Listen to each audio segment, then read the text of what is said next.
Então, boa noite a todos. Vamos pedir ao Mestre Jesus que ilumine a cada um de nós, que inspire a cada um de nós para absorver bem as lições desta noite.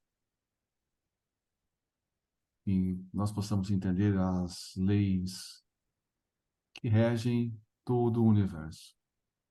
Essas leis imutáveis, essas leis perfeitas, essas leis divinas. Possamos compreender um pouco mais dessas leis, possamos pôr em prática, para sermos um pouco mais felizes, para aprendermos a viver em paz e harmonia com o próximo, conosco mesmo, com o planeta, com o universo. Deus ilumine a todos desse planeta maravilhoso, que passa por uma transição que favorece a todos nós. Muito obrigado, Mestre, e graças ao bom Deus.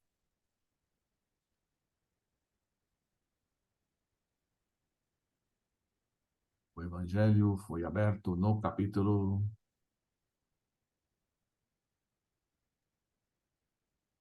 Capítulo 13, que a mão esquerda não saiba o que faz a direita, e a lição é convidar os pobres e estrupiados. Convidar os pobres e os estrupiados. Muito bem. Um minutinho, eu tô voltando aí. Ok. Bom, então já que o Sandro quer saber o que é o Big Bang. Boa noite, tô voltando para casa. Boa noite. Depois eu ligo lá, tá? Boa noite. Eu vou acompanhando aqui. Ok. O que é a grande explosão?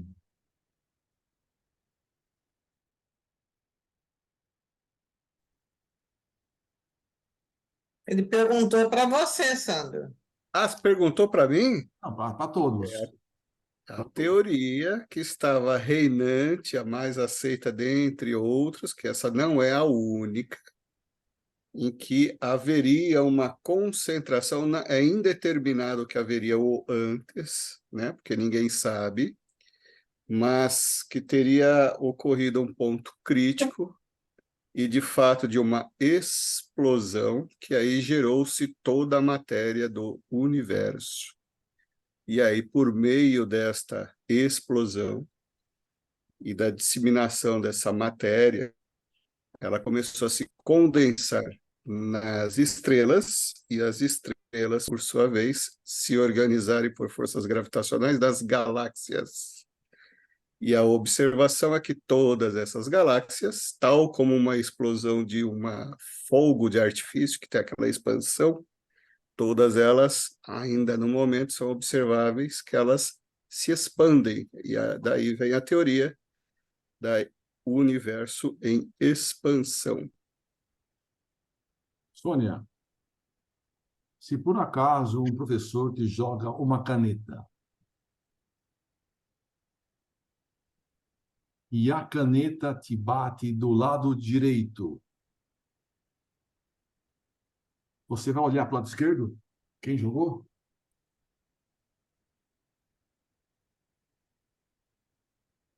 Você está falando de o quê? De reflexo? Estou falando, ó. Se alguém te joga alguma coisa, um papel e bate aqui, ó. Da onde veio esse papel? Você, Da se mão do bateu professor que não do tem lado paciência. direito, você vai olhar para a direita para ver da onde veio o papel, não é? Não é isso? Não é a lógica? Depende, se você não estiver na sala, vou. Agora, se você estiver, eu já sei que foi você. Veio da sua mão. Então, eu estou dizendo Tem o um colega seguinte. que faz assim, ó. Dá uma cutucada só para você olhar e não tem nada, né? Eu estou A dizendo Sônia o tem cara de quem seguinte. fazia muito O isso. seguinte. Faz assim, né? A ciência, as pessoas, os cientistas, observaram o quê? os corpos celestes estão se afastando. Então, o que estão observando, as luas, os sistemas solares, por exemplo, então a gente vive em um sistema solar. De um modo geral, todo o universo está se afastando. E como o universo está se afastando, um dia ele esteve mais próximo. Então, observa que ele está aqui, depois ele está aqui, está aqui, está aqui, ele está se afastando. Então, como ele se afasta, antes ele esteve mais próximo. Aí chegou-se à conclusão que, em um certo momento, muito tempo atrás, o universo estava muito próximo. E desse muito próximo, grande energia, houve uma grande explosão que acabou gerando todo o universo. O Santo está dizendo que já foram observados que essa grande explosão era uma explosãozinha meia boca. Essa grande explosão era uma explosão local. Ou seja, o universo está se expandindo? Tá. Só que essa expansão e esses corpos celestes se afastando não é todo o universo, mas é uma parte do universo. Então, uma parte do universo, que é o que a gente está vivendo, que a gente está no meio, ele está em expansão. Mas uma parte lá longe, que eu tenho dificuldade de observar e de analisar, ele é um universo, é uma parte do universo que não faz parte dessa explosão que nós estamos. É um lugar que está morrendo, por exemplo. Então, o que eu imagino, uma das teorias, e a teoria que eu concordo, é o seguinte: a grande explosão é uma explosão local. Então, existe o universo que a gente consegue e está lá se expandindo. Mas lá longe, o universo está se compactando.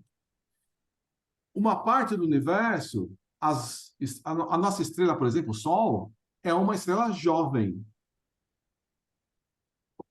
Mas existe em vários pontos do universo que as estrelas são velhas e estão morrendo. Então, à medida que as estrelas vão morrendo, e se as estrelas forem muito grandes, elas acabam gerando buracos negros. E uma galáxia com muitos buracos negros, ela é instável. E numa região que tem muitos buracos negros, chega uma hora que ela vai implodir e explodir novamente. Então, na verdade, a grande explosão, a ciência que aceitava, todo mundo aceitava a grande explosão, hoje em dia, muita gente da própria ciência acredita que não foi uma grande explosão, mas uma explosão local. E essa observação de uma galáxia muito distante, que não faz parte dessa grande explosão, comprova essa teoria que não foi uma explosão do universo, mas uma explosão de algumas galáxias, de algumas constelações, de algum grupo grande. Mas o universo é tão grande que lá longe, né, é uma outra parte, um outro conjunto. E provavelmente, depois que a nossa parte, o nosso cantinho do universo explodiu, já deve ter outros cantinhos lá longe que já explodiram depois. E Mas assim na geometria da coisa, ô Lorenzo, se fosse assim várias explosões ou pequenas, coisa cósmica nunca tem pequeno, né? Não daria uma outra geometria, porque, como se diz, no espectro do observável, parece que existe uma forma linear, né? Ou seja, uma expansão linear. Se fosse mais de uma, ela seria não linear, né? Porque ela teria um comportamento de vetor aqui e outro comportamento de outro vetor direcional aqui, né? Mas imagina algo tão... Por exemplo, tem estrelas que estão milhares de anos-luz na nossa frente, digamos, distante. Essa estrela, então aquela estrelinha lá que a gente está observando, não existe mais. Ela está tão distante, tão distante, tão distante, que a luz da estrela está chegando, só que ela já morreu. Então, existe, né, essas interações entre galáxias de tudo assim. Só que é o seguinte, o universo é tão grande, a distância... Então imagina o seguinte, para existir interação, tem que ter uma certa proximidade. Quanto mais distante for um corpo do outro, a interação não existe mais. Então, a força gravitacional depende da massa do corpo e da distância. Mesmo para um Sol. Então, por exemplo, o nosso Sol, ele faz... ele força com que os planetas girem em torno dele. Só que o nosso Sol, o nosso sistema solar, gira em torno de algo maior que ele. Só que algo tão distante, e o universo é infinito, tão distante, vai chegar uma hora que a força gravitacional não vai existir mais. Então vai ter uma galáxia tão distante que não tem nenhuma interação com a nossa galáxia. Com a nossa constelação. Então, existe a interação quando existe uma certa proximidade. Essas proximidades são gigantes. Mas a partir de uma certa distância, não há mais isso. Então, eu imagino que fazer uma grande explosão no universo todo seria improvável. Porque ele é tão grande, tão grande, tão grande, que não teria como ele morrer inteiro para renascer inteiro. A gente percebe que no universo existe parte do universo nascendo nesse momento, parte do universo morrendo nesse momento. Mas tem partes que estão jovens, de meia idade, na melhor idade, e assim mais. Então, se você observar em todo o universo, né, que é muito grande, é infinito, existem todas as fases. E na Terra a gente não tem crianças, jovens, adultos e todas as idades. O universo é a mesma coisa. O mais lógico é que sejam multiversos, né? Não é um universo único e, portanto, a explosão não tem como ser única também. E se interage entre os buracos negros e os buracos brancos. A teoria atual acho que eu não me lembro, é um norte-americano com traços orientais, ele está fazendo cálculos, ele substituiu, ele que deu prosseguimento, comparado a um Einstein hoje. E ele falou que ele acredita que a gente, provavelmente a nossa galáxia ou a gente saiu ou está entrando dentro de um buraco negro. Então, ele acredita nisso, que uma galáxia, um universo interage com outro através desse tipo de buraco de minhoca. Eu ouvi falar alguma coisa assim, mas não entrei lá na matéria para poder ler. Sim, eu tinha ouvido falar alguma coisa parecida com essa que você falou aí.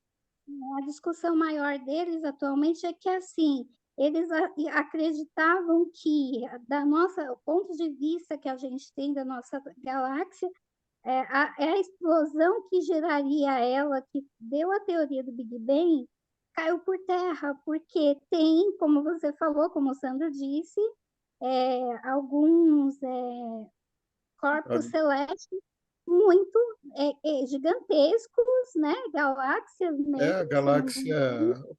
Porque tudo é um Então, ordenamento, né? Os planetas, os sóis, né? E aí toda essa composição compõe uma galáxia. É um aglomerado, né? a variação da E cor dele era para ele estar morrendo, na fase de morrer, e não está, porque pelo novo satélite, pelo Hubble não, acho que é Hubble, né? O James novo, Webb. tá? James Webb É, agora. isso é, pelo Hubble ele estaria morrendo, pelo novo não, ele está nascendo ainda, então ele é novo e gigantesco, e eles dizem que não teria como, por tudo que eles entendem de física, para estar em tão pouco tempo tão grande e na proporção que está. Não é nenhuma discussão de criacionismo ou que não. É uma discussão de, assim, a teoria do Big Bang cai por terra. Não funciona matematicamente mais. Tá. Mas digamos que teve essa explosão local. Então gerou uma grande energia em um cantinho do universo. Nessa grande explosão, né? Essa energia é tão grande que não existem os elementos, as substâncias químicas. Depois eles vão se formando. A gente observa que o elemento mais comum e maior quantidade no universo é o hidrogênio e depois o hélio. A Sônia estava explicando aí como se forma o hélio, não é isso, Sônia? tá no Sol. No nosso Sol existe uma... Depois você fala do ouro também, da onde que vem o ouro? Então, no nosso Sol existe um processo chamado fusão nuclear. A fusão nuclear de dois átomos de hidrogênio gera um átomo de hélio. E isso libera grande quantidade de energia. E essa é a energia liberada pelo Sol. E o átomo ele se funde porque tem tanto hélio, tanto hidrogênio, tanto hidrogênio, tanto hidrogênio, que a gravidade é tão grande que ele funde o hidrogênio e aí se transforma em hélio. Isso, há uma fusão de dois núcleos, né? A gente já consegue fazer Gravidade é isso. absurda no Sol, que é A muito gente consegue grande. fazer isso na Terra? Até faz.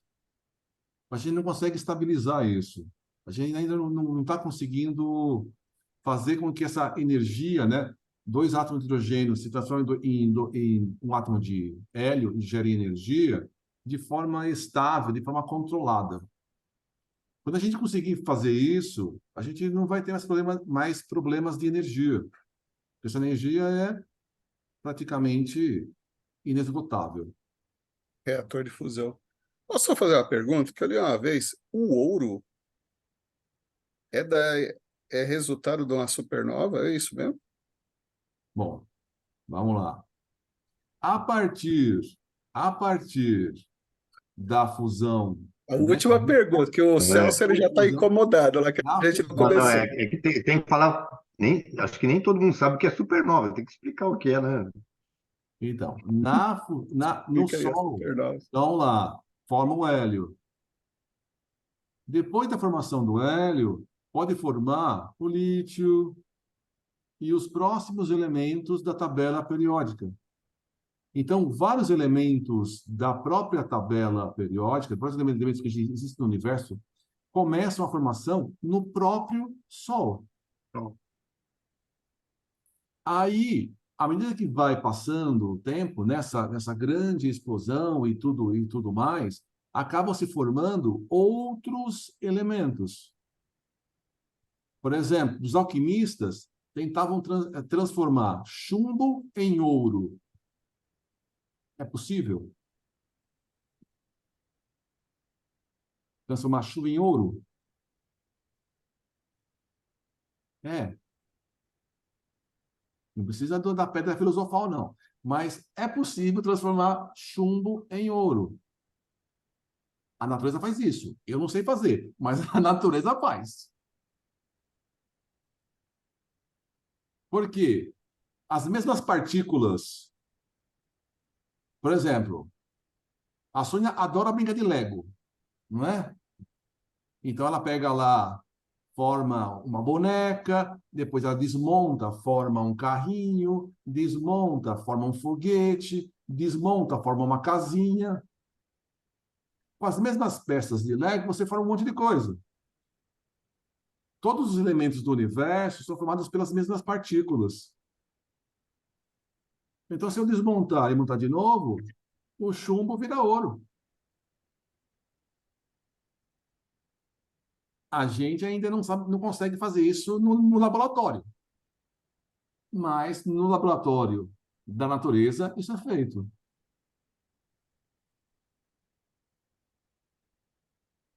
Então, os elementos foram formados nesse início dessa grande explosão. Logicamente que há uma mudança com o tempo, pode haver mudança de um elemento em outro, mas a grande maioria se permanece mais ou menos constante ao longo de milhares de anos, bilhões de anos. Mas ainda existe transformação de um elemento em outro elemento. Por exemplo, numa usina nuclear, onde o urânio se transforma em outros elementos dentro da usina. Ou na natureza, né? O nitrogênio virando outros elementos, né? Então, existe essa transformação de elementos ainda hoje.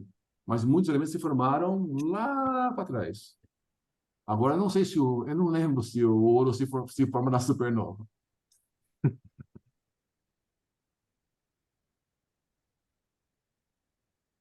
Supernova, ela se dá, a formação dela, da explosão de um Sol. A hora que ele termina seu périplo, né? Ele explode e aí forma uma supernova. É isso que denomina uma supernova.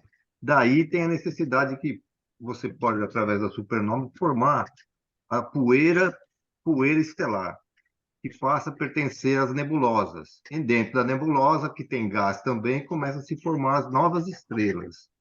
Então, tem uma série de teorias dos cientistas que tem, mas o interessante, eu acho que se a gente falar do Sol especificamente, que enquanto houver hidrogênio queimando, ele vai se transformando em hélio, o Sol está fornecendo energia para nós. Mas tem uma hora que vai acabar o hidrogênio.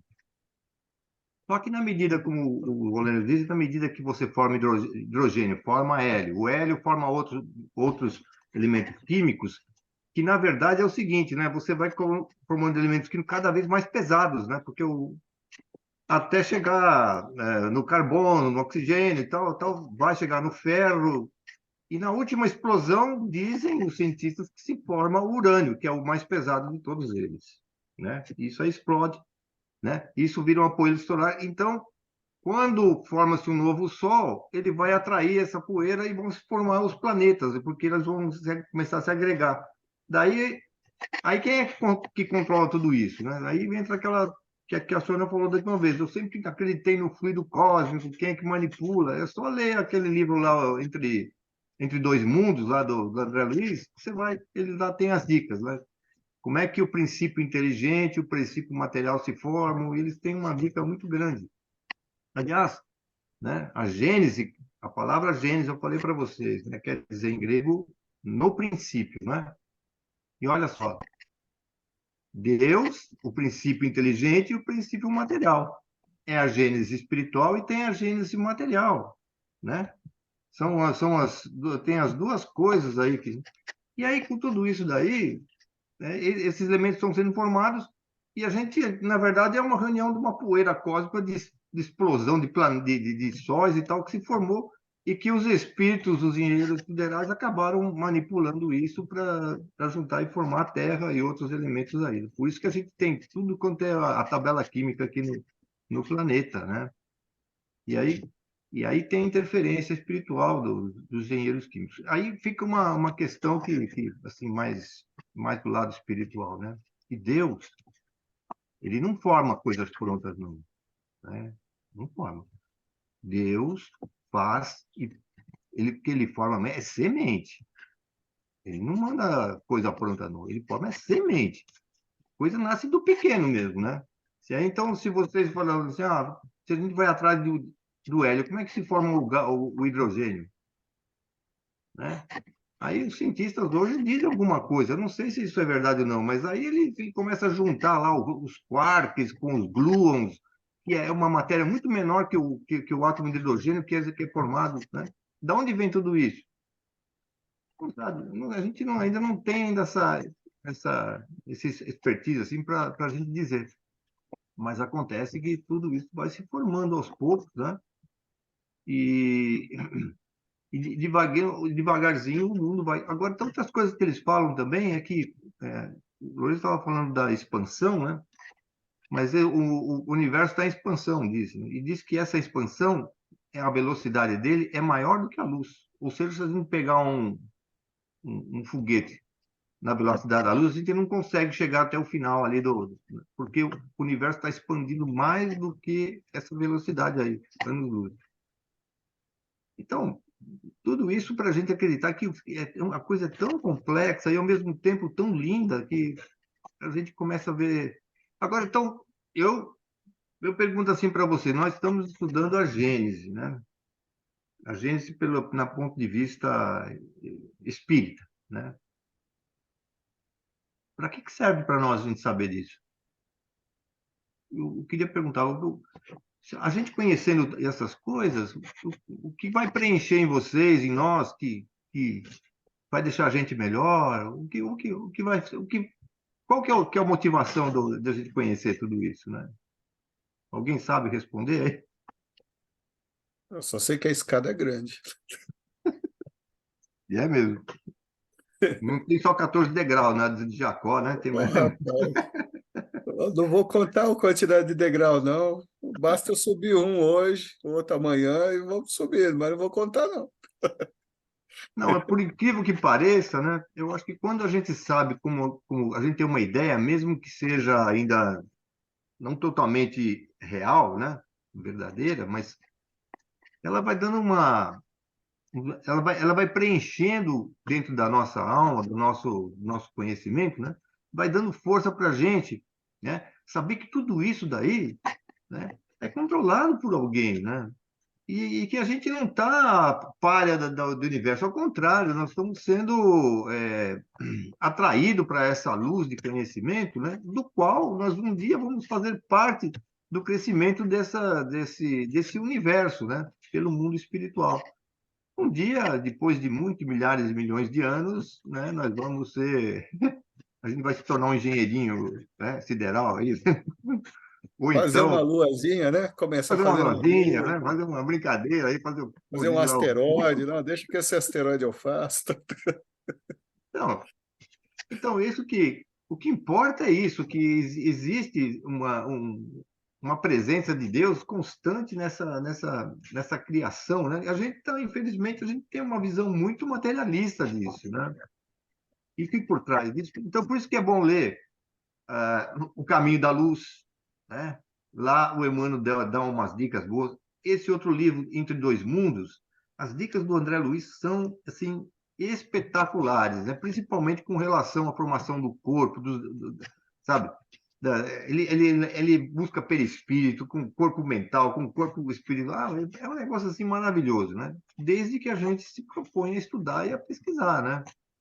Vai preenchendo em nós uma visão assim mais, cada vez ela vai ficando mais concreta na nossa forma de chegar à nossa vida, né? A ponto de bom, um dia a gente vai morrer, né? Eu não vou sofrer com isso, não. Não vou sofrer com isso, não, porque eu vou estar lá no, né? Vou me expandir para outro lugar aqui. E é isso que é importante, né?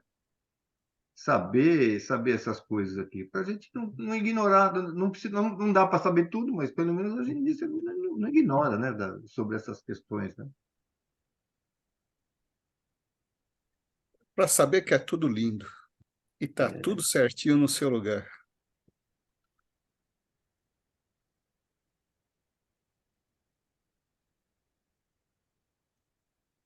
Vamos continuar aqui a leitura do texto e a discussão do texto. Quem gostaria de ler o texto hoje?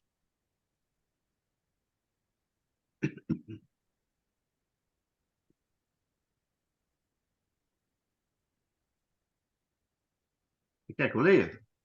Né? Pode ser.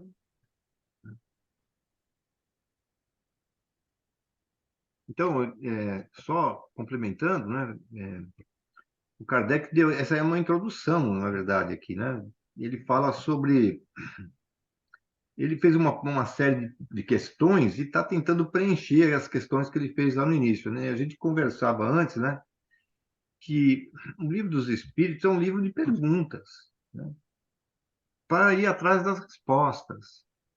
Então, tem muita gente, muitos de nós, assim, como a questão aqui que nós estamos tratando agora, né? Pelo menos eu tenho que ter uma ideia de como é que é formado o universo, né?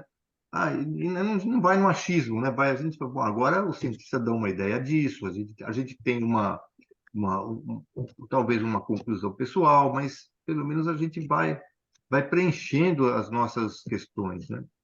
E agora ele falou sobre as revelações, né? Só que ele falou revelações do tipo assim, né? Dos professores, e depois falou assim, de pessoas de Messias e tudo mais, e agora ele está falando da parte religiosa, né? É isso que ele vai entrar agora, né?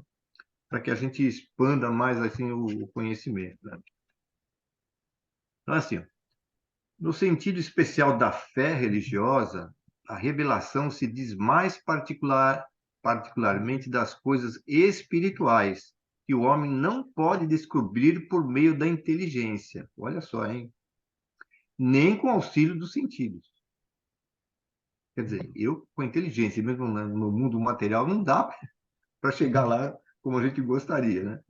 E esse conhecimento lhe dão Deus ou seus mensageiros, quer por meio da palavra direta, quer pela inspiração. Nesse caso, a revelação é sempre feita a homens predispostos, designados sob o nome de profetas ou messias, isto é, enviados ou missionários, incumbidos de transmiti-la aos homens. Considerada debaixo desse ponto de vista, a revelação implica a passividade absoluta e é aceita sem verificação, sem exame nem discussão.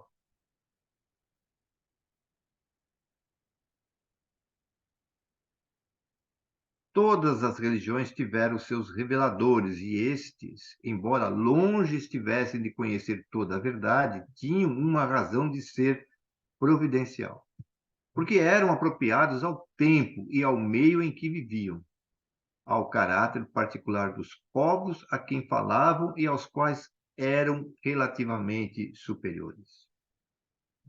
Apesar dos erros das suas doutrinas, não deixaram de agitar os espíritos e, por isso mesmo, de semear os germes do progresso que mais tarde haviam de desabrochar, ou desabrochariam um dia sobre o sol do cristianismo. É, pois, injusto se lhes lance anátema em nome da ortodoxia, porque dia virá em que todas as crenças, tão diversas na forma, mas que repousam realmente sobre um mesmo princípio fundamental, Deus e a imortalidade da alma, se fundirão numa grande e vasta unidade, logo que a razão triunfe os preconceitos. Repisando, logo que a razão triunfe os preconceitos. Infelizmente, as religiões han sido sempre instrumentos de dominação. O papel de profeta ha tentado as ambições secundárias e tem-se visto surgir uma multidão de pretensos reveladores ou messias que, valendo-se do prestígio deste nome, têm explorado a credulidade em proveito do seu orgulho, da sua ganância ou da sua indolência, achando mais cômodo viver à custa dos iludidos. A religião cristã não pode evitar esses parasitas. Haverá, a tal propósito, chamamos a atenção do capítulo 21 do Evangelho segundo o Espiritismo, haverá falsos cristos e falsos profetas. Haverá revelações diretas de Deus aos homens? É uma questão que não ousaríamos resolver, nem afirmativamente, nem negativamente, de maneira absoluta. O fato não é radicalmente impossível, porém, nada nos dá dele prova certa. O que não padece dúvida é que os espíritos mais próximos de Deus, pela perfeição, se imbuem do seu pensamento e podem transmiti-lo. Quanto aos reveladores encarnados, segundo a ordem hierárquica a que pertence e o grau a que chegam de saber, esses podem tirar os seus próprios conhecimentos e instruções que ministram, ou recebê-las de espíritos mais elevados, mesmo dos mensageiros diretos de Deus, os quais, falando em nome de Deus, têm sido às vezes tomados pelo próprio Deus.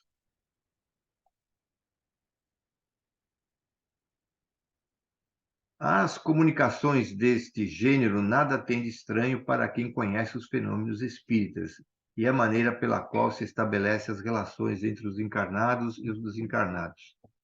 As instruções podem ser transmitidas por diversos meios: pela simples inspiração, pela audição da palavra, pela visibilidade dos espíritos instrutores, nas visões e aparições, quer em sonho, quer em estado de vigília, do que há muitos exemplos na Bíblia, no Evangelho e nos livros sagrados de todos os povos. É, pois, rigorosamente exato dizer-se que quase todos os reveladores são médiuns inspirados, audientes ou videntes.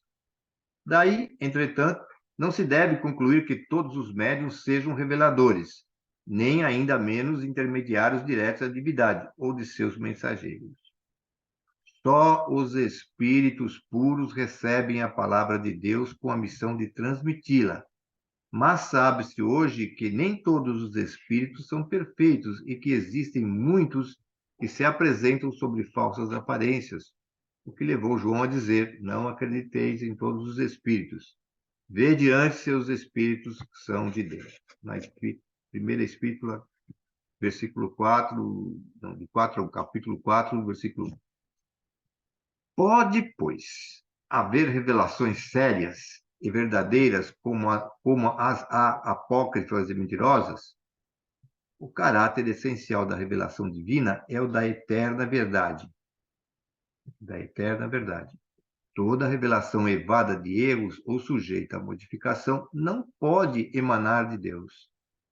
É assim que a lei do decálogo, em todos os caracteres da sua origem, enquanto as outras leis mosaicas, fundamentalmente transitórias, muitas vezes em contradição com a lei do Sinai, são obra pessoal e política do legislador hebreu, o Moisés, né? Com o abrandarem-se os costumes do povo, essas leis por si mesmas caíram em desuso, ao passo que o decálogo ficou sempre em pé, como o farol da humanidade. O Cristo fez dele a base do seu edifício, abolindo as outras leis. Se estas fossem obra de Deus, seriam conservadas, intactas. O Cristo e Moisés foram. Cadê? Perdi aqui. Foram os dois grandes reveladores que mudaram a face ao mundo, e nisso está a prova da sua missão divina. Uma obra puramente humana careceria de tal poder. Ele está dizendo que toda a humanidade, ao longo de toda a evolução, existiram e existem reveladores. Esses reveladores são enviados de Jesus, né? Que é no caso da Terra, né? O governador do planeta, são enviados por Jesus para ajudar na nossa revelação.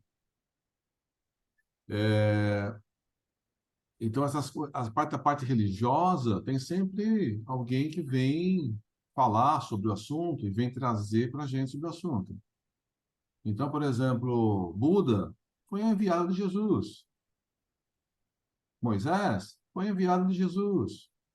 E assim por diante, tem tantas outras pessoas enviadas.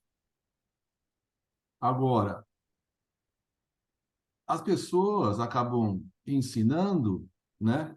Primeiro está dizendo que as pessoas enviadas, elas são superiores à população. Então, para eles ensinarem, eles têm que conhecer mais. Agora, o ensinamento que eles têm, que eles passam, depende do que ele conhece e depende de quem está recebendo. Quando Jesus veio, ele ensinou tudo que ele sabia? Com certeza não. Mas ele falou, ó, eu só consigo ensinar esse conteúdo porque vocês não conseguem captar mais que isso. Então eu vou ensinar esse e isso, eu vou esperar vocês assimilarem esse conhecimento, e quando vocês conseguirem assimilar um pouquinho esse conhecimento, eu mando o Consolador. Eu vou mandar alguém que vai lembrar o que foi dito, vai corrigir coisas deturpadas ao longo dos anos. Então, ele revelou o que era possível nós assimilarmos naquele momento. Quando a gente melhorou um pouquinho, já assimilou o básico, ele mandou a doutrina espírita para a gente aprender um pouco mais. Kardec trouxe muito conhecimento. E a gente tem que aprender todo esse conhecimento de Kardec para aprender coisas novas, como trazidas por André Luiz e tantos outros, por Emmanuel e tantos outros espíritos.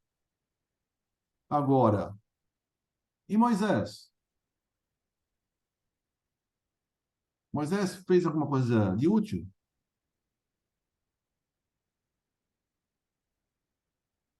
Por exemplo, tem uma lei de Moisés que diz o seguinte: se uma ovelha sua sair do grumento, você está levando as ovelhas para comer grama lá. Aí está andando com as ovelhas. Aí uma ovelha sua se foge. E essa ovelha machuca alguém. Se isso acontecer, a ovelha tem que ser sacrificada e a carne da ovelha você não pode aproveitar. Isso é lei de Deus?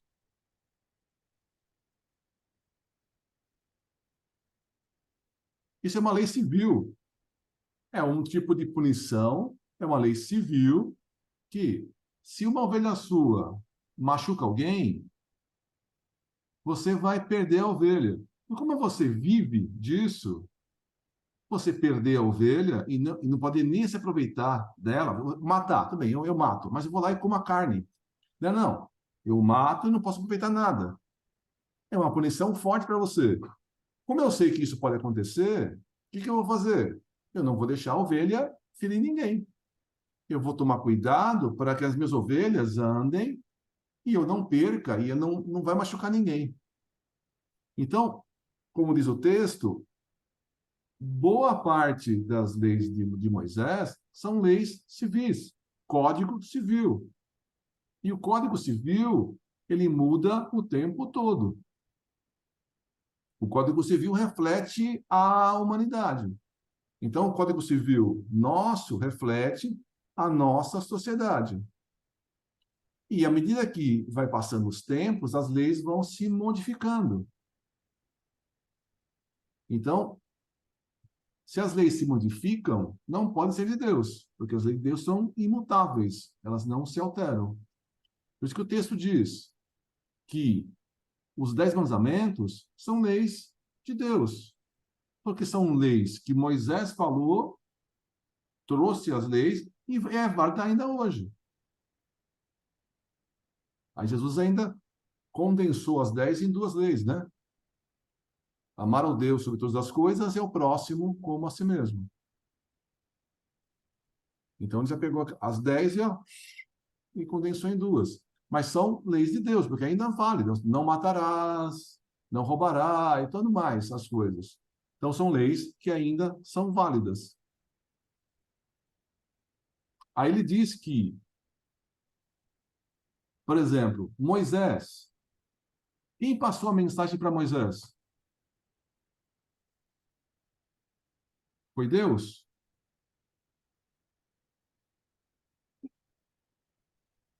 Kardec, né, ele fala, pode ser que sim, pode ser que não. Mas pode ter sido Deus? Até pode. Mas pode ter sido um espírito de grande evolução que está próximo de Deus. Por exemplo, Jesus. Então, quem passou as leis para Moisés pode ter sido Jesus.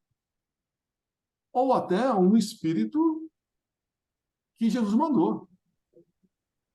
Ou vários. É um espírito de grande evolução. Próximo a Jesus, Jesus, o próprio Deus. Ele fala que é difícil você falar isso, né? Se fosse para chutar alternativa, eu diria Jesus ou o enviado de Jesus. Deus eu acho mais difícil, mas pode ser de Deus, como está dizendo o texto. Mas pode ter sido um estagiário de Jesus, ó, vai lá, passa os 10 mandamentos.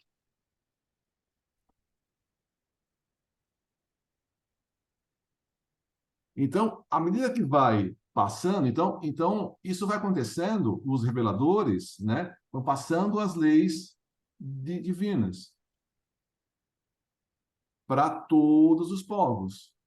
Só que a gente assimila isso aos poucos, né?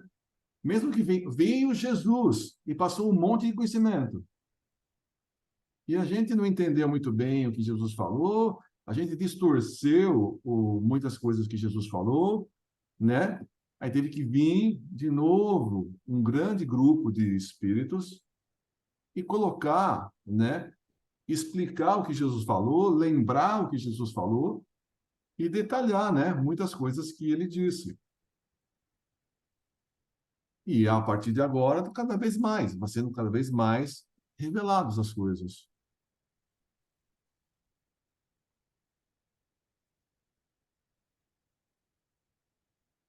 Certo? A mesma coisa acontece com a ciência, né? A gente falou hoje de Einstein, por exemplo. Einstein trouxe uma grande revelação na área da ciência. Só que a teoria de Einstein, que foi um grande avanço, hoje ela está, em muitas coisas, ela tinha alguns furos, alguns erros, que não dava para perceber, o Einstein perceber tudo. Então, muitas coisas da teoria de Einstein hoje foi aperfeiçoada. Então, Einstein trouxe uma grande revelação e hoje já existem teorias mais profundas, mais complexas, mais abrangentes. Então, isso acontece com tudo, e com a parte religiosa, com esses grandes reveladores. Agora, a gente tem que tomar cuidado com os falsos cristos, os falsos profetas, que existem em todas as religiões, inclusive na doutrina espírita. Então, tem muitos livros ditos mediúnicos que trazem informações erradas. Por quê? Porque o médium é uma pessoa que está querendo enganar? Às vezes não, às vezes ele também está sendo enganado. Porque tem um espírito que fala muito bem e que passa as teorias, mas a teoria está errada. E às vezes o meu próprio orgulho como médium, às vezes me cega de analisar a mensagem que eu estou recebendo. Então, eu imagino, como eu sou muito bom, eu sou quase perfeito, o espírito que vem por mim é perfeito também. Então, às vezes, o meu orgulho me faz com que eu aceite teorias que, se eu tivesse feito uma leitura mais atenta na codificação, eu teria facilmente comprovado, percebido que aquele livro está falando besteira. Por isso que Emmanuel fala, se eu falar alguma coisa que contraria Jesus e a codificação, as obras trazidas por Kardec, fique com eles e me ignore. Então, a gente tem que fazer isso, né? Como o que recomendou o Emmanuel. Tem uma questão, que aí, como foi dito antes, né, que essa revelação espiritual vem e, basicamente ela vem, mas você tem que aceitar do jeito que ela está sendo apresentada, né? Então parece que causa em nós assim mas tem que ser assim mesmo, né? Porque veja, é assim, mas também não é bem assim, né? Porque a gente talvez não compreenda. Vamos pegar, por exemplo, o próprio Jesus, vai. Eu pergunto, Jesus, quando ele falou sobre as bem-aventuranças, as mensagens, os ensinamentos, ele primeiro viveu, depois falou, ou falou, depois ele viveu? Aí é que está a questão. Quando ele está vivendo aquilo que ele está falando, e aí falou, é assim. A mesma coisa deve ter sido lá com Moisés. A mesma coisa aconteceu com Buda, né? Buda não chegou, foi falando assim, só porque deu a inspiração, é assim, gente. Eu nunca fiz isso, mas é assim. Não, né? São aqueles espíritos que estão passando pela experiência, estão mostrando como é que se faz, e depois eles disseram, é assim que se faz, é assim, porque assim vai dar certo. E assim é o progresso espiritual, né? Aliás, se nós estamos falando em Gênesis, né? Se a gente discutir a lei natural, cuja lei do progresso está no meio, a primeira coisa que tem aqui nesse negócio aqui é a lei do progresso, né? Que você tem que nós estamos submetidos à lei do progresso. Só que no início de tudo, na Gênese, o que estava mais pesando mesmo é a lei do progresso, porque você tem que progredir para poder, né? Mas para chegar, você precisa das revelações, não tem jeito. Mas aí chega alguém e só fala uma coisa assim, o Espírito estava dizendo assim, ó, vai um médium, ele enxerga e vem a revelação. Aí o médium fala assim, olha, é que nem o Chico Xavier. Pergunto para ele, falou, olha, o Emmanuel está aqui do meu lado e está dizendo o seguinte, que é isso, isso, isso, isso, isso, lá no Pinga Fogo. Tem várias coisas que ele revelou lá, né? Mas eu falo assim, porque o próprio Chico acabou vivenciando tudo que o Emmanuel falava e o próprio Emmanuel também vivenciou isso daí. Por isso que ele estava traduzindo para nós as revelações, né? Tem esse caráter também. Ela não vem de graça assim, sem... é assim, meu, tem que aceitar. Não. O pessoal fala, mas com conhecimento, né?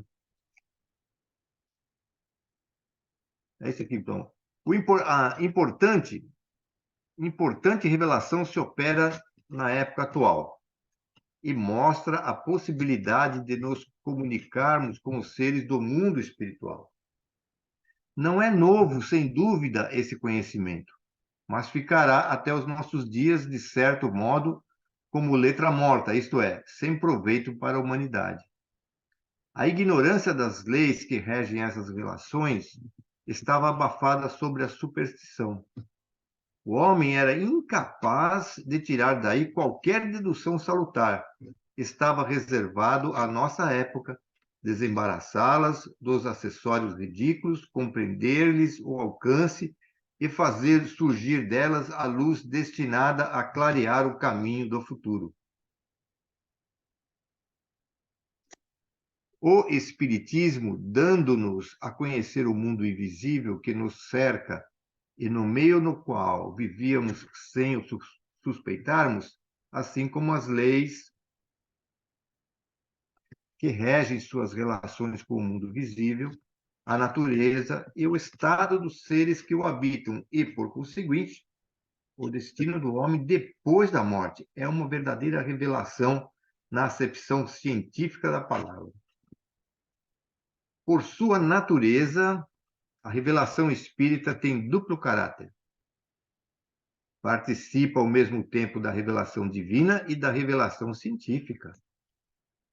Participa da revelação divina porque foi providencial o seu aparecimento, e não o resultado da iniciativa, nem de um desígnio premeditado do homem, porque os pontos fundamentais da doutrina provêm do ensino que deram os espíritos encarregados por Deus de esclarecer os homens acerca das coisas que eles ignoravam, que não podiam aprender por si mesmos e que lhes importa conhecer. Hoje, os homens estão aptos a compreendê-las. Participa da revelação científica, por não ser esse o ensino privilégio do indivíduo algum, mas sim ministrado a todos do mesmo modo, por não serem os que os transmitem e os que recebem seres passivos, dispensados do trabalho, da observação e da pesquisa, por não renunciarem ao raciocínio e ao livre-arbítrio, porque não lhes é interdito o exame, mas, ao contrário, recomendado. Enfim, porque a doutrina não foi ditada completa, nem imposta à crença cega, porque é deduzida pelo trabalho do homem, da observação dos fatos que os espíritos lhes põem sobre os olhos e das instruções que lhes dão. Instruções que o homem estuda, comenta, compara, a fim de tirar ele próprio as ilações e aplicações. Em uma palavra, o que caracteriza a revelação espírita é o ser divina, a sua origem, e da iniciativa dos espíritos, sendo a sua elaboração fruto do trabalho do homem. Bacana. Como meio de elaboração, o espiritismo procede exatamente da mesma forma que as ciências positivas, aplicando o método experimental. Fatos novos se apresentam que não podem ser explicados pelas leis conhecidas. O espiritismo os observa, compara, analisa e, remontando os efeitos às causas, chega à lei que os rege. Depois, deduz-lhes as consequências e busca as aplicações úteis. Não estabeleceu nenhuma teoria pré-concebida. Assim, não apresentou como hipóteses a existência e a intervenção dos espíritos, nem o perispírito, nem a reencarnação, nem qualquer dos princípios da doutrina. Conclui pela existência dos espíritos, quando essa existência ressaltou evidente pela observação dos fatos, precedendo de igual maneira quanto aos outros princípios. Não foram os fatos que vieram a posteriori confirmar a teoria. A teoria é que veio subsequentemente explicar e resumir os fatos. É, pois, rigorosamente exato dizer-se que o espiritismo é uma ciência de observação e não produto da imaginação, do achismo, né? As ciências só fizeram progressos importantes depois dos seus estudos se basearam sobre o método experimental. Até então, acreditou-se que esse método também só era aplicável à matéria, ao passo que o é também às coisas metafísicas. A doutrina espírita, ela acaba vindo, né, no momento exato, ou seja, ela só veio depois que a ciência mudou o método de pesquisar as coisas. Então, a ciência, ela criou uma metodologia científica, uma metodologia de estudo. O que você faz?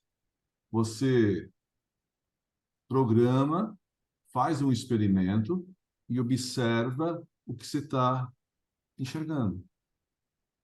Então, aí você faz variações daquele experimento e vê o que está acontecendo. Então, você cria um método científico, você se programa, você planeja. E a partir desse planejamento, você acaba deduzindo as coisas. Então, você lá mistura um pouco de hidrogênio e um pouco de oxigênio, gera água. Aí, quando você aumenta essa quantidade dos dois, você vê que aumenta a quantidade de água. Aí você vai fazendo, aumentando mais hidrogênio, mais oxigênio e vendo o que acontece. Até que você chega numa certa proporção, ó. Para formar água, tem que reagir tantos gramas de hidrogênio, tantos gramas de oxigênio, para gerar água. Então, você cria uma metodologia. E essa metodologia, ela pode ser repetida. Então, você faz de novo e obtém a mesma coisa. Não é que você faz de um jeito e deu uma coisa. Faz de outro jeito, dá outra coisa. Não. Você repete o mesmo procedimento e obtém os mesmos resultados. Kardec, quando vai fazer toda a codificação, ele usa a mesma metodologia. Então, ele faz um monte de perguntas. Esse monte de perguntas, ele tem uma certa sequência na elaboração das perguntas. E a mesma pergunta ele faz para um monte de médium e um monte de espíritos e um monte de países. E se é uma verdade, essa verdade tem que ser recolhida nos vários pontos. Não é um conhecimento exclusivo de um médium, de um espírito. Então, ele pergunta isso para um monte de lugares, um monte de gente, e vai trabalhando com os dados. Então, por isso que ele diz, a metodologia usada para fazer a doutrina é a mesma metodologia científica usada para que foi usada para você fazer esses experimentos. E isso só aconteceu, né, esse método científico, pouco antes da doutrina começar. Fala, Lili. Boa noite. Eu queria completar aqui justamente a questão da metodologia. Na época, Kardec ele era considerado um magnetizador também. Então, não era só Mesmer, mas tinha Conde, não sei do que, do Potete, que eram magnetizadores. E seguiam metodologias científicas de observação e estudos, né, para várias análises desse magnetismo, desses tratamentos, né? Enfim. Então, quer dizer, ali a ciência já estava ali, né, já estava ali guiando a forma de como Kardec iria seguir também para trazer aí a doutrina, né? Só isso. Kardec, quando observa as mesas girantes, né, ele fala, a mesa está pulando. Ok. A mesa está dançando. Tudo bem. Ele falou, ele pensou, isso aí deve ser uma consequência do magnetismo. Então, ele gostava muito de estudar o magnetismo. Então, a mesa levantar, pular, girar, ele falou, pode ser alguma lei, né, do magnetismo que a gente ainda não sabe exatamente como funciona. Aí depois o pessoal fala, ó, só que a mesa, além de levantar, pular, ela está respondendo perguntas. Opa! Responder pergunta não é uma característica do magnetismo. Se ela está respondendo perguntas, tem uma inteligência por trás. Então, aí ele vai para tentar entender, estudar da onde vem essa inteligência. A inteligência vem das pessoas em volta da mesa, ou a inteligência vem de fora das pessoas da mesa. Aí ele vai estudando e vê que as perguntas respondidas pela mesa vai além do conhecimento das pessoas ali presentes. Aí ele começa a aprofundar isso, começa a estudar e vai se envolver.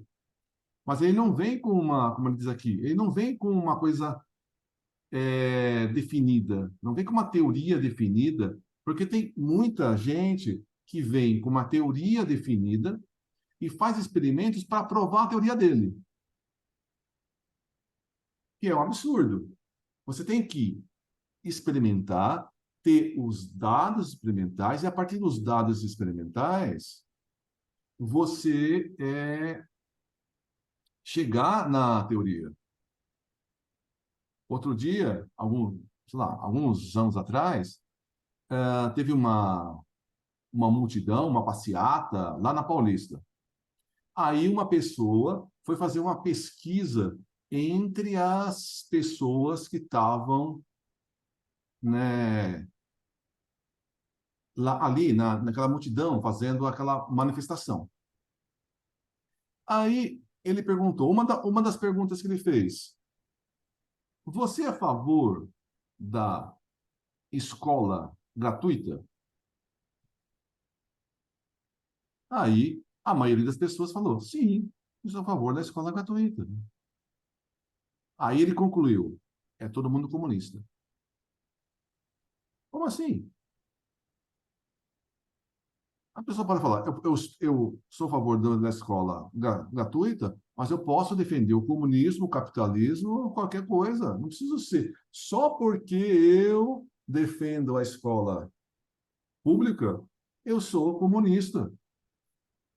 Então, eu vi as perguntas e as conclusões que ele chegou, eu percebi o seguinte, na minha ignorância: ele já tinha as respostas, ele só foi fazer pergunta. Que é um absurdo, né? Você tem que fazer as perguntas, né?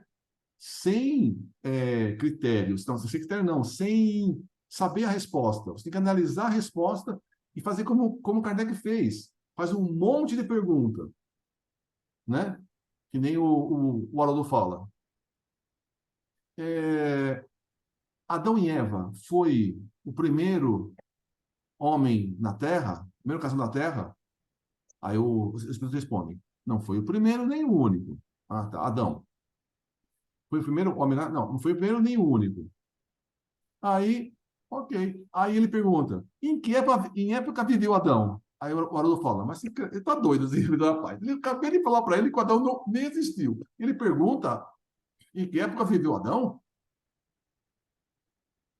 Aí, e o pior é que o Espírito responde: na mesma época em que lhe assinalais.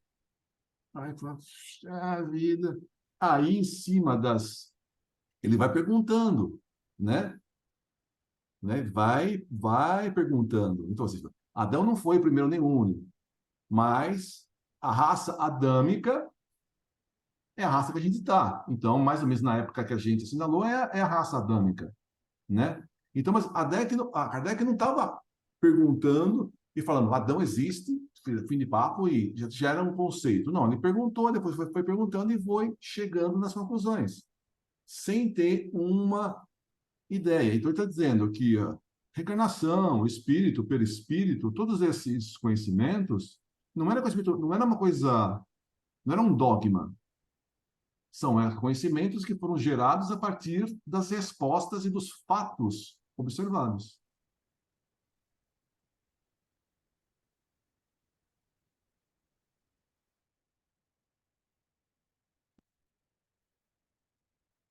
Irmãos, seguimos?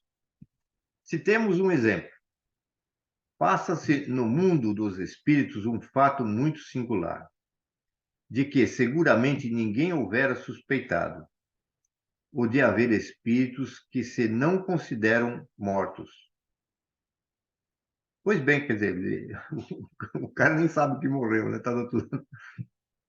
Pois bem, os espíritos superiores, que conhecem perfeitamente esse fato, não vieram dizer antecipadamente. Há espíritos que julgam viver ainda a vida terrestre, que conservam seus gostos, costumes e instintos. Provocaram a manifestação de espíritos dessa categoria para que observássemos.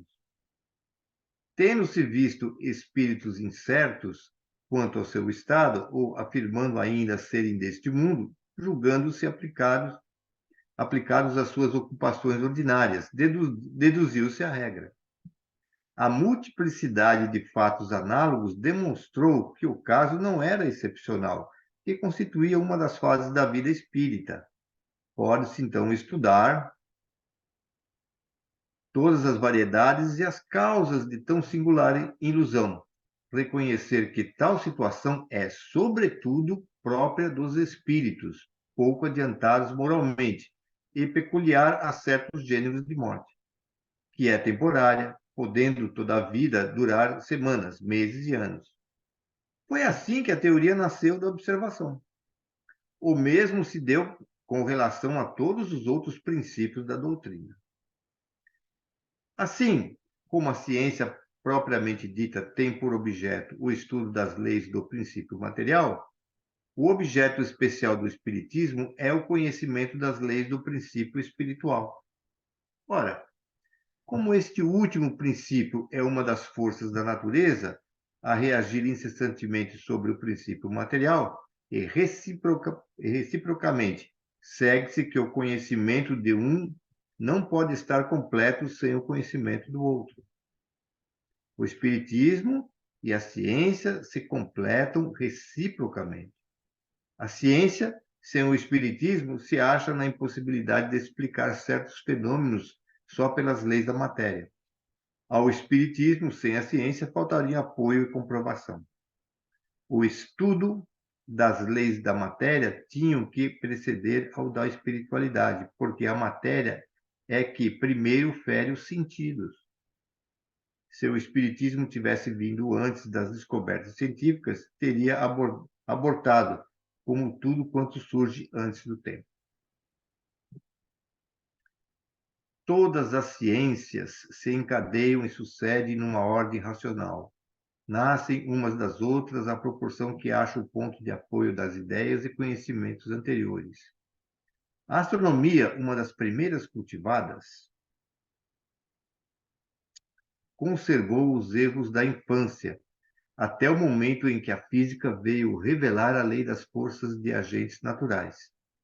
A química, nada podendo sem a física, teve de acompanhá-la de perto, para depois marcharem ambas de acordo, amparando-se uma à outra. A anatomia, a fisiologia, a zoologia, a botânica, a mineralogia, só se tornaram ciências sérias com auxílio das luzes que lhes trouxeram a física e a química.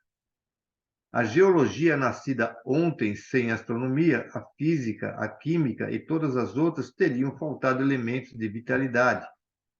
Ela só podia vir depois daquelas. A ciência moderna refutou os 4 elementos primitivos dos antigos e de observação em observação chegou à concepção de um só elemento gerador de todas as transformações da matéria. Mas a matéria por si só é inerte, carecendo de vida, de pensamento, de sentimento, precisa estar unida a um princípio espiritual. O Espiritismo não descobriu, nem inventou este princípio, mas foi o primeiro a demonstrá-lo por provas inconcussas. Estudou, analisou e tornou-lhe evidente a ação. Ao elemento material juntou-se o elemento espiritual. Elemento material e elemento espiritual, esses dois princípios, as duas forças vivas da natureza. Pela união indissolúvel deles, facilmente se explica uma multidão de fatos até então inexplicáveis. O Espiritismo, tendo por objeto o estudo de um dos elementos constitutivos do universo, toca forçosamente na maior parte das ciências, só podia, portanto, vir depois da elaboração delas. Nasceu pela força mesma das coisas, pela impossibilidade de tudo se explicar com auxílio apenas das leis da matéria. Acusam-no de parentesco com a magia e a feitiçaria.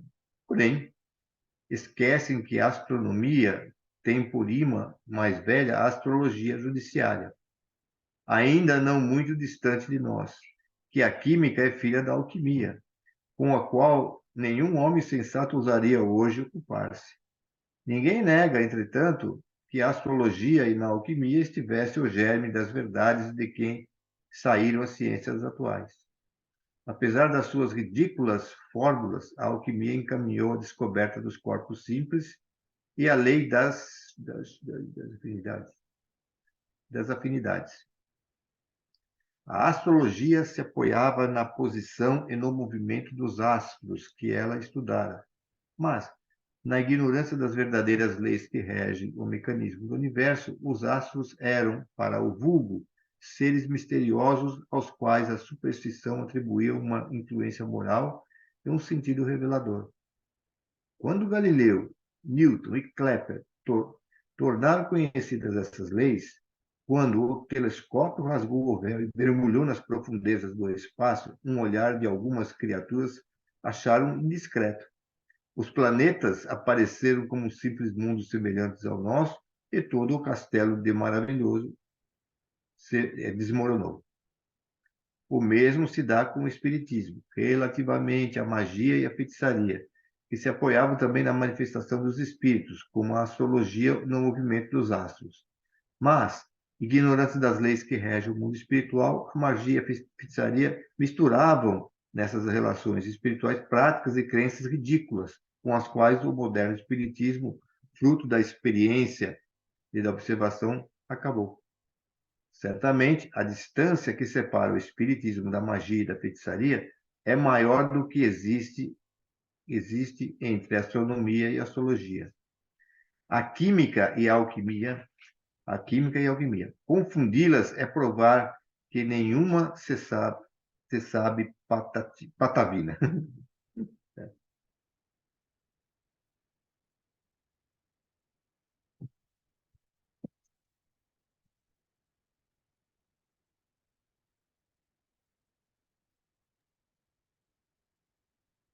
À medida que a gente vai, o conhecimento vai se expandindo, né? Então, a gente depende de um conhecimento para entender outro, né? Então, para entender a física, a gente tem que estudar matemática antes. Para entender a química, a gente tem que estudar matemática, a física, o português, as línguas, né? Então, a gente tem que ter um conhecimento anterior para entender uma ciência depois. Ele falou, por exemplo, da alquimia, né? Que era antes, era muito estudado, né? Quer dizer, tentando transformar um elemento em outro, chumbo em ouro, tal. Ele falou que hoje em dia não tem ninguém que acredita na alquimia. Na verdade, Kardec está errado sobre esse assunto. Ainda tem uns doidos ainda que são alquimistas hoje, no século XXI. Eu assisti uma palestra de uma alquimista alguns anos atrás. Há uns 10 anos atrás, eu assisti uma palestra de uma alquimista, né? Ela não falava coisa com coisa, mas ela era alquimista ainda hoje. Então, ainda existem essas pessoas, ainda como existem pessoas que acreditam que o universo é plano e um monte de coisa, né? Então, o que a gente tem que fazer? A gente tem que pegar os fatos, né? Analisar os fatos e, os fatos, a criar as leis. Muitas leis foram descobertas, foram reveladas por pessoas que têm uma genialidade, não é isso? Então, Newton, tem lá aquela teoria que a maçã caiu na cabeça de Newton, e ele falou sobre a lei da gravidade. Isso aconteceu ou não aconteceu? Não sei. Mas, digamos que tenha acontecido. Digamos que tenha acontecido. Para Newton, a maçã caindo, ele criou a lei da gravidade. Para um de nós, a maçã caindo, e você ia xingar a maçã, não é isso? E se reclamar da maçã. Não ia pensar, olha, a maçã está sendo atraída por causa da força gravitacional do planeta. Então, depende, né? Então, ó, essa maçã caiu. Por quê? Porque alguém lá em cima não gosta de mim. No caso do Celso, não foi uma maçã, foi uma manga. Abacate! Abacate. Abacate. Abacate. Então, aí fica O depende. abacate pesava mais de 1 quilo.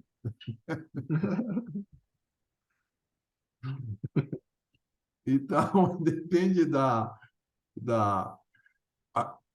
falar o seguinte, às vezes a gente passa pela mesma coisa e uma pessoa de essa inteligência consegue deduzir o que está acontecendo.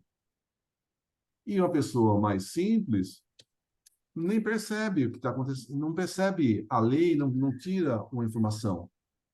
Então, muitas descobertas científicas, né, Parece que foi um acaso. Eu estava fazendo uma coisa, deu errado e criou uma coisa que revolucionou, né? Só que uma pessoa que está atenta, a coisa errada, ele percebe, "Oh, essa coisa errada é uma coisa legal. É uma coisa legal. Essa coisa errada que eu fiz deu errado, mas esse produto aqui é um produto bom. E você vai tentar fazer. A, a maioria deu errado, joga fora, né? Então você tem que estar atento às coisas. Então, essa revelação, né? Então, uma ciência depende da outra ciência. E o Espiritismo precisava de todo esse conhecimento científico para crescer, né? Para poder ser explicado. Porque o Espiritismo, ele abraça a ciência. Então, a gente precisava de muito conhecimento científico. Então, para a gente entender a reencarnação, a gente tem que entender o que está acontecendo na parte física, mas por que que o espírito vem daquela forma? Por que que um espírito, por que que um espírito, né? Então, né? Depois, em casa que nós somos 6 irmãos. Por que que eu vim com miopia e o meu irmão não? Porque além do material genético dos pais, tem a minha contribuição do meu perispírito em cima daquele material genético, para escolher o certinho, aquele espermatozoide que vinha com miopia, né? Aqui em casa, por exemplo, eu sou O positivo. O meu irmão, o segundo é O positivo, mas tem vários A positivos. É o acaso que dê isso? A ciência diz, é o acaso, né? Mas existe a interação da matéria, do material, existe a interação do perispírito. Então, o espiritismo acaba juntando as duas coisas, né? Juntando as duas coisas para poder somar, né? É legal, Leandro, por exemplo, você falou em alquimia, esse negócio aí, mas dizem que, na verdade, era um grupo secreto, né? E eles inventaram né, alguma coisa que mudasse o pensamento das pessoas. Ah, vamos para Orinchubo, né? Todo mundo ficava pensando nisso, e, na verdade, a doutrina secreta deles estavam tratando de outra coisa. Mas todo o conhecimento de hoje que a gente tem, pega agora a Bíblia e vai lá na Gênesis e pega lá os 7 dias da criação. Vê se dá para interpretar aquilo de outro jeito. Porque chega uma hora aqui que fala, mas você acha que Deus criou aquele negócio daquele jeito? Né? Deus criou o céu e a terra, de repente, né? Fala, mas como é que até o Haroldo fala assim, como é que ele pode ter criado a luz antes de ter criado o sol, né? Um negócio assim que não, né? Não tem. Mas aí depois que você vai estudando, você vai, assim com o auxílio de outros, do próprio Haroldo e tal, a gente vai vendo, pô, o céu e a terra era uma palavra judaica, que eles não têm na palavra dele tudo. A palavra tudo não existe na. Então, quando você fala céu e a terra, é tudo. Deus criou tudo. Né? E aí você vai vendo que cada dia, pela geologia hoje, e outras coisas, você sabe que eram épocas que vão passando. Então, você quer dizer, aquilo que ele apresentou na Bíblia não é verdade? Talvez não, se você ler e interpretar do jeito que está escrito lá, não vai parecer que é verdade, mas a hora que você dá uma interpretação daquilo, ela tem o seu fundo de verdadeiro, sim, né? Mas graças ao quê? Graças à ciência de hoje que a gente tem para poder visualizar, né? As coisas. Porque senão a gente não poderia interpretar hoje de uma forma simples. E acreditar daquilo que está escrito ali é uma realidade, mas para a época em que o pessoal vivia aquilo, né? Agora, se a gente continuar levando aquilo lá do jeito que está escrito, realmente a gente vai só acreditar na letra, né? Mas a letra não tem vida, né? Como diz lá Paulo de Castro. Né? É uma coisa.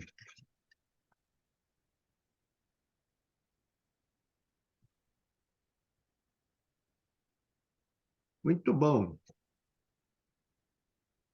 Muito bem, muito Isso só porque bem. a gente está no início, hein?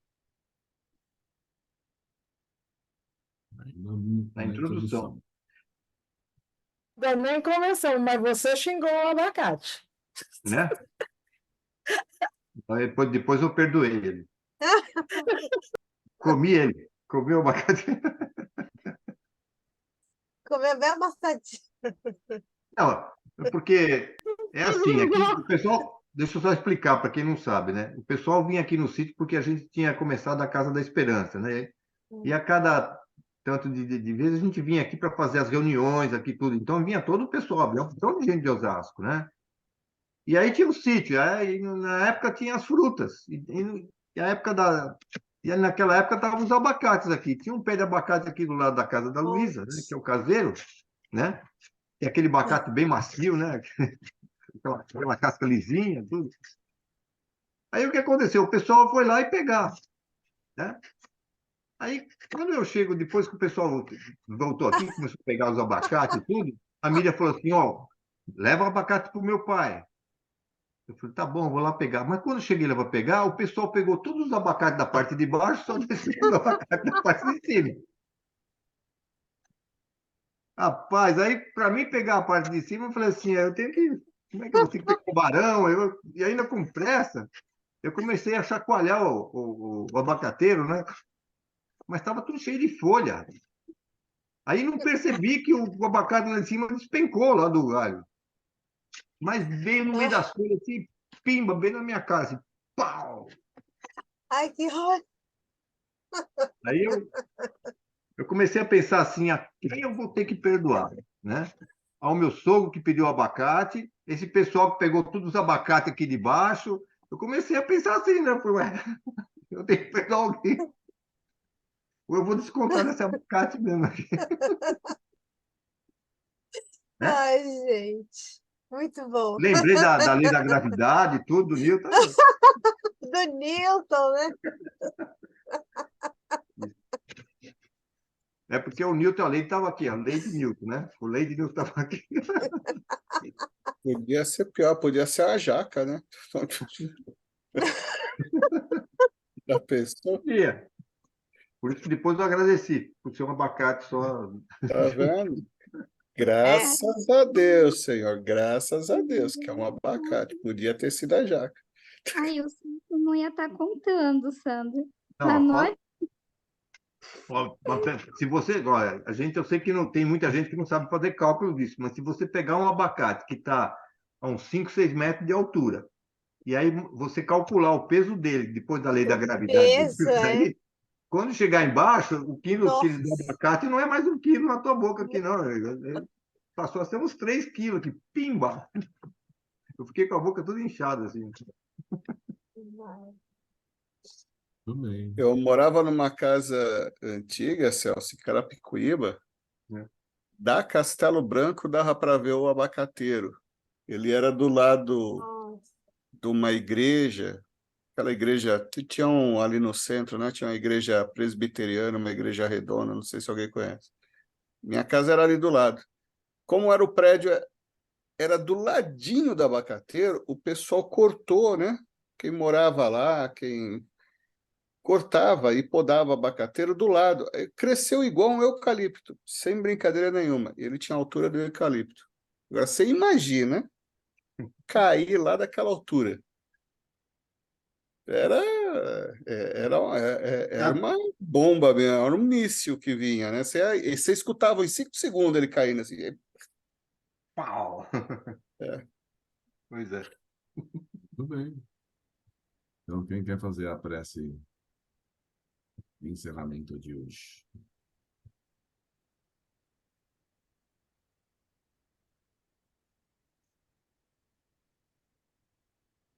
Mais voluntários? Tá bom, Ana. Pode fazer, Ana. Você quer fazer? Pode fazer.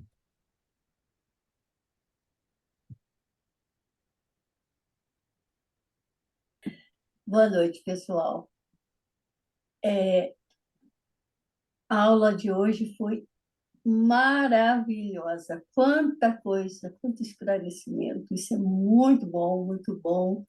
Eu já li essa parte aí, mas você lê, mas depois você já não lembra mais, né? Mas obrigada por tudo. Neste momento, vamos agradecer a Deus, primeiramente, a Mestre Jesus, aos irmãos espirituais presentes que vêm para aprender com a gente, está sempre presente, e aqueles irmãos que vêm nos fortalecer, nos dar energias.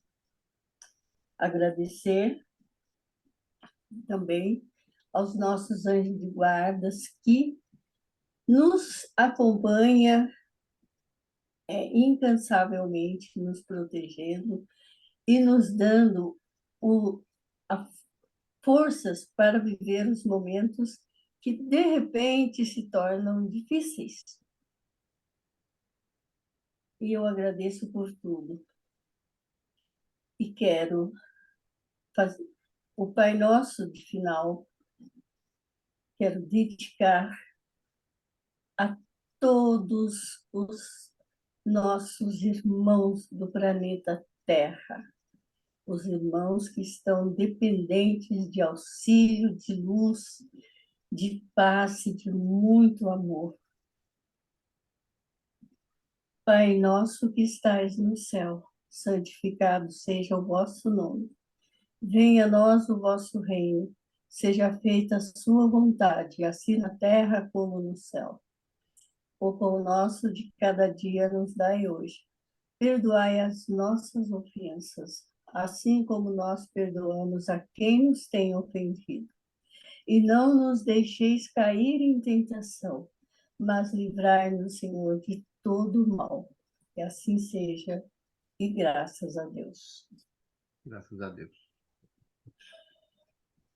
Graças a Deus.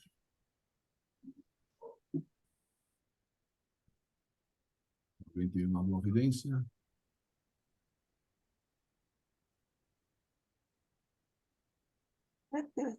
Hoje não. Boa noite a todos. Ô, Lourenço, Sim. eu queria tratar um assunto com você e com a Ângela em particular. Se os outros pudessem ficar mais um pouquinho, queria conversar bom. com você. Tá? Então, tchau para o resto do Então tá pessoal. bom. Então, boa Tchau. noite, muito obrigada. Obrigado, noite. prof. Celso, Um abração, gente. Abraço, abraço. Tchau, tchau. Sandro, Andressa.